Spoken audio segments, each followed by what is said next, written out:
મારે ઝેનબ અય્યુબ છે. હું ધોરણ 10માં અભ્યાસ કરું છું. આજે હું તમને કન્યા કેળવણી મહોત્સવ અને શાળા પ્રવેશોત્સવ દિન નિમિત્તે વિજ્ઞાન અને ટેકનોલોજી વિશે કંઈક માહિતી આપવા માંગુ છું. આજે આપણે વિજ્ઞાન અને ટેકનોલોજીનો ઘણો વિકાસ કર્યો છે. વિજ્ઞાન અને ટેકનોલોજી વિના આપણું જીવવું મુશ્કેલ છે. વિજ્ઞાન અને ટેકનોલોજી આપણા જીવનના અભિન્ન અંગ બની ગયા છે. વિજ્ઞાને આપણું જીવન સરળ બનાવ્યું છે અને ટેકનોલોજીએ આપણું કામ સરળ અને ઝડપી બનાવ્યું છે. મેડિકલ સાયન્સે આપણું દુઃખ અને વેદના ઘટાડી છે અને આપણું જીવન લંબાવ્યું છે. વાહન વ્યવહાર અને સંદેશા વ્યવહારના વિકાસે મનુષ્યને ઘણો અદ્યતન બનાવ્યો છે. ભારત જેવા વિકાસશીલ દેશ માટે વિજ્ઞાન અને ટેકનોલોજીની પ્રગતિ ખૂબ જ જરૂરી છે.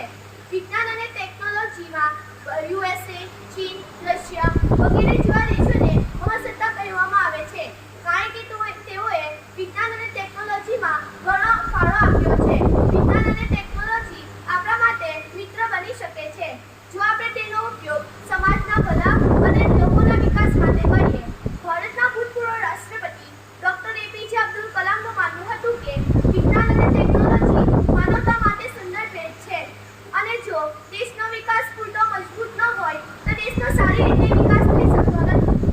આપણે જાણીએ છીએ કે આપણા રોજિંદા જીવનમાં વિજ્ઞાન અને ટેકનોલોજીનું ઘણું મહત્વ છે. વિજ્ઞાન અને ટેકનોલોજીએ આપણને કેટલાક સાધનો અને મશીનો ભેટ આપ્યા છે, જેથી આપણે આપણું જીવન સરળ અને આરામદાયક બનાવ્યું છે.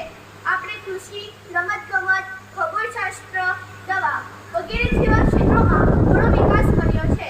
આધુનિક યુગ વિજ્ઞાન અને ટેકનોલોજીનો યુગ કહેવામાં આવે છે. વર્તમાન યુગમાં ઘણી વૈજ્ઞાનિક શોધો થઈ છે.